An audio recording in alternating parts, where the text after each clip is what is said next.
كثرت حتى أهل البدع والأهواء، أهل البدع العقائدية وأهل البدع السياسية. أنا أقول بيننا وبينكم السلف، بيننا وبينكم الكتب، كان أحد يقول البدع بيننا وبينكم الجنائز. قال الإمام Abdul Ghani Al-Maqdisi rahimahullah, al-haditsu tasi'u wassamanun, hadis yang ke-89. An Abdullah bin Malik bin Buhainah radhiyallahu anhu anna Nabiyya sallallahu alaihi wasallam kana idza shalla farraja baina yadayhi hatta yabdu bayadu ibtaih. Rasulullah SAW itu selalu, walaupun ini karena kemudian berjumpa dengan fi'il madhi, tapi para ulama mengatakan polanya menunjukkan dia itu selalu.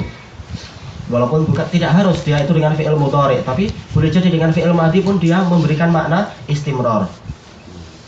Rasulullah itu selalu apabila beliau sholat, yaitu di dalam sujudnya, maksudnya beliau itu merenggangkan kedua tangan beliau, maksudnya adalah tidak bersentuhan dengan apa? Dengan tangan, dengan pinggangnya, yaitu istilahnya apa ini? Sikunya tidak menyentuh pinggang, tapi dibentangkan sampai nampak putihnya kedua ketiak beliau. Ini tidak diharuskan kita untuk menampakkan ketiak kita, tapi karena kebetulan Rasulullah seringnya memakai baju yang longgar, yaitu pakai rida, maka tampak itu.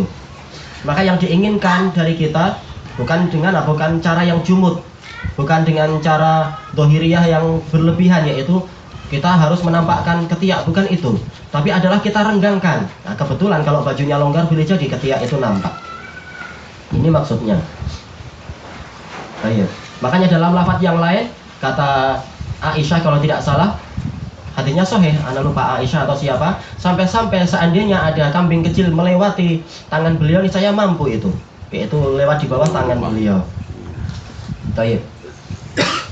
Qal al-ma'na al-ijmali kanat sholatun Nabi SAW sholata raghbatin wa nasyata. Sholatnya Nabi SAW itu adalah sholat yang penuh minat. Memang sholatnya itu penuh kerinduan dan kecintaan pada Allah, wa nasyat, dan semangat. Bukan sholat orang yang malas-malas, bukan sholat orang yang diancam nanti dapat saman kalau nggak sholat, nah, bukan itu. Wa kana yu'ta, kalau di sini yu'ta, tapi mungkin yang rajih dalam riwayat yang lain pakai titik dua, ya yu'ti. Wa kana yu'ti kulla udwin haqqah. Rasulullah SAW itu memberikan pada setiap anggota badan itu haknya, betul-betul serius untuk setiap anggota badan. Tidak seperti orang yang malas-malasan sujud-sujud, tapi hanya dahinya saja, hidungnya tidak. Terkadang begitu. Ada yang sujud dengan tangannya, tetapi tangannya tidak serius, tapi sekedar sekedar nempel saja. Ada yang sujud dengan dengan lututnya, sementara ujung-ujung jari kaki tidak menempel. Seperti itu adalah tidak serius namanya. Tidak memberikan haknya sesuai dengan, tidak memberikan masing-masing anggota badan haknya. Qal minal ibadah, yaitu di dalam peribadatan. Walihada kana idza sajada farraja baina yadayhi. Karena itulah Rasulullah SAW kalau beliau sujud, beliau itu merenggangkan di antara kedua tangan beliau. Wa min syiddati tafrij bainihima bainahuma, dan dikarenakan kerasnya perenggangan yang beliau lakukan di antara kedua tangan beliau, yadharu bayadu ibtaih, nampaklah putihnya kedua ketiak beliau. Kullu dzalika unwanun nasyati fi shalah, itu semua adalah alamat, alamat yaitu tanda semangatnya Rasulullah di dalam sholat.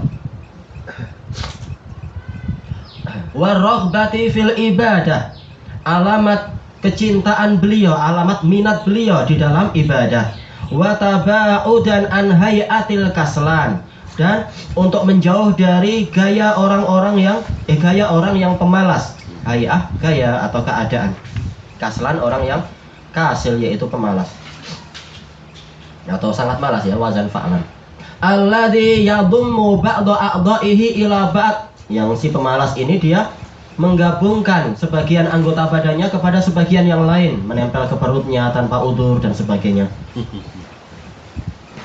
Fayuzilu an ba'dhiha ana al ibadah, sehingga dia menghilangkan dari sebagian anggota badan itu penatnya ibadah, padahal ibadah dengan penat ini ada pahalanya walaupun kita tidak niat itu. Tapi kalau ibadah serius seperti Rasul memang penat. Nah, orang ini malas, nggak pengen gitu. Maka jelas ibadahnya itu nilainya jadi sangat berkurang.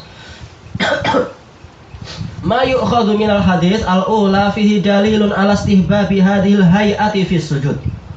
Di dalamnya ada dalil tentang mustahabnya gaya yang semacam ini di dalam sujud. Wahia, maksudnya apa ini yang mustahab? Muba'adatu utwaihi an janibah an jambai, yaitu saling berjauhannya kedua anggota badan beliau. Anak salah baca. Adudaihi, bukan udud, tapi adud, yaitu apa? Lengan atas. Kedua lengan atas beliau dari sisi kanan kiri beliau itu, dari pinggang beliau itu.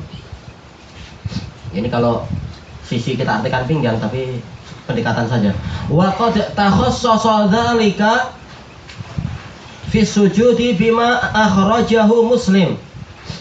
Ini khusus di dalam sujud berdasarkan hadis yang diriwayatkan oleh Imam Muslim min hadisil Bara, dari hadis Al-Bara yarfa'uh, yaitu mengangkat kepada Rasulullah SAW hadis ini, wa huwa idza sajadta fadha kaffaika warfa' mirfaqaik.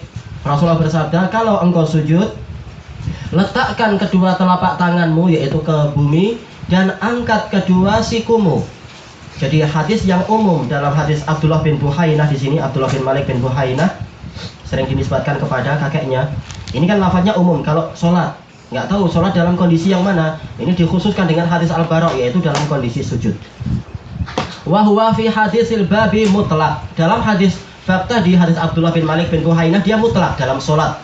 Walakinnahu fi hadzal hadis muqayyad. Tetapi di dalam hadis ini, yaitu hadis Muslim, hadis siapa tadi? Al-Bara, dia itu muqayyad, yaitu diikat dengan apa? Dalam sujud. Fayuhmalul mutlaqu alal muqayyad. Maka hadis yang masih mutlak tadi dibawa kepada hadis yang sudah terikat. Fayuhtasu at-tafrij bihalis sujud. Sehingga merenggangkan kedua tangan itu khusus di dalam sujud. Tayyib. Tetapi ini adalah ketika apa? Ketika kita sholat sendirian, atau ketika kita sholat sebagai imam. Adapun kalau sebagai makmum hendaknya apa? Kita menjalankan hadis at-tarafuq, yaitu saling berlunak-lunak. Karena apa? Muslimin di samping-samping kita, kalau lengan kita terlalu keluar apa? Terlalu menyebabkan apa? Nanti siku kita boleh jadi mengenai wajah dia, mengenai telinga dia, kasihan. Maka kita saling apa? Disesuaikan, tidak harus betul-betul membentang yang luas. Kenapa? Iya, toleransi, tamam. Tasamuh. Iya, toleransi. Nah, ini toleransi yang betul. Ayo. Ayo, saling memaafkan, dekat-dekat saja. Baik, subhanakallahumma wa bihamdika la ilaha illa anta astaghfiruka wa atubu ilaik. Walhamdulillahirabbil alamin. Jazakumullahu khairan. Soal untuk anak-anak